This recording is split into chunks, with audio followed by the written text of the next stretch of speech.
All right, I'm Nicole Kennemer, and I'm going to be doing my speech on coffee.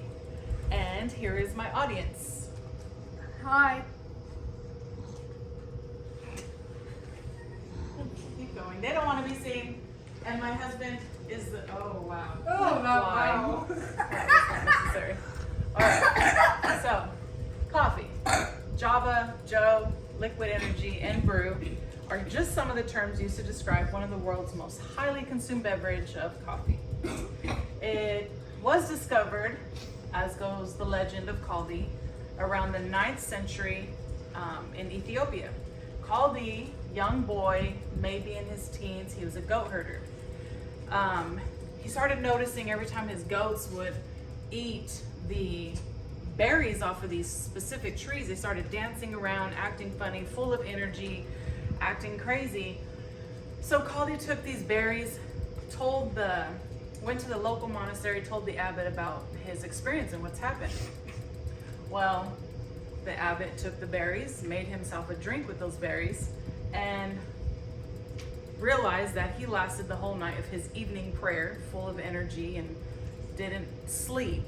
So he goes to the local monks in the monastery, shares the same information. It wound up becoming the spread of what they call the energizing berries. So what is coffee? Well, this is what the tree looks like that the goats would eat off of. Coffee is actually a fruit. I'm sure if we walked around in the certain regions that grew these, we would not even think to see these and think of coffee or, oh, this is where my coffee is made. This is what they call a fruit cherry. That is where once they're ripened, you pop them open, and that is your coffee bean. So once they are produced and made, they turn into our liquid gold.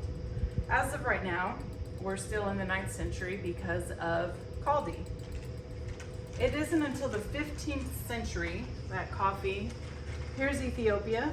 This is where the legend of Kaldi started, because that's where he was. And it has grown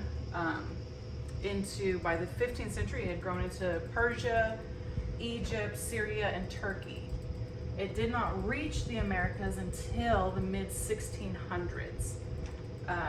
And as you can see by this map, coffee cannot be grown or produced everywhere. It is a very specific to its climate, to the soil. It is very, very picky about where it can be grown. So the United States actually, as though many states have tried to grow and produce their own coffee, they can't. They've tried, they've failed. The only places right now producing coffee from the United States are Hawaii, California, and Puerto Rico. They're the only ones actually producing on a substantial scale. Others might be growing it in their yard and stuff, or trying to, and they're not going very far because we don't have the right climate. So after production and harvesting and going through all the means, we'd be here for hours if I went into the science behind all that actually entails coffee. But this is what it looks like when you go from the fruit cherry, the raw bean, if you will, the green bean. And the process of roasting is actually the heat, the temperature, and the time that it sits in the roaster. It brings out the aroma and the flavor inside the seed, because it doesn't taste, if you were to eat one of the green ones, the green beans, the raw ones, it doesn't taste anything like how you drink your cup of coffee. So the raw and light beans, as they roast, your acidic levels lower. So your lighter roasts have a higher acidic level. Your lighter roasts also have the most caffeine. A lot of people think when they drink the dark roast, the bitter flavor, they're getting the boost of caffeine that they're wanting, and it's actually not true. The longer it sits in the roaster, the more caffeine is actually burnt out of it. The lighter the roast, you get the original bean flavor from wherever it was produced and harvested and grown. You get the original flavors are still there because it doesn't sit in the roaster as long. You have more oils. The longer it roasts, the oils produce, and actually when you brew a cup of coffee with a dark roast, you can see some of the oil sheen in your cup of coffee. So those are some of the roasts that, as you go, your medium roast or your full body, you get a very balanced cup of coffee with the acidic levels aren't as high. You still get the taste of the original flavor from the production site of wherever they had grown them and stuff. So after roasting, after harvested and roasted, now we want to make them into our favorite drink. And knowing the different brewing methods is essential to getting your favorite drink, because each one's going to produce a different flavor. Your espressos, that's, a lot of people say espresso, but it is espresso.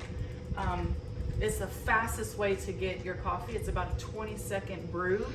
It's a force of water pressure, and it is very creamy. It naturally builds its own foamy layer, if you will, just through the process. Your drip, this is the most common method. It's the most economical, where you can make so much and it not cost as much. You can have coffee for a lot of people and it not be too expensive. Your pour over is by far, you're gonna get the best experience from wherever the bean was grown. You'll be able to taste the full body, the experience of a pour over, bar none. It beats all of them, because it's just, you get all of the flavor in it. So, a favorite quote in regards to coffee is, don't ever let anyone tell you fairy tales aren't real. I drink a potion made from magic beans every day, and it brings me back to life. And I stand true to that, because I don't function until I've had at least a couple cups of coffee. So I do thank you for sitting with me in this. One thing we learned, to summarize, is that coffee is a fruit, and it all started with Caldi noticing his goats dancing around because they started eating berries off of this tree. To make your perfect cup of coffee, pay attention to the certain roast you like. If you're wanting a higher caffeine content, go with the lighter roast. If you enjoy the dark roast and all that brings to the bodies of that, then go for the dark roast. And then however you like it, know how to, all the brewing methods change also the way you can enjoy a perfect cup of coffee. So, and then all of my resources that helped me provide this study. So I do thank you for your time, and I hope this was enlightening and you learned a lot just like me. Yay! Good job, Mom.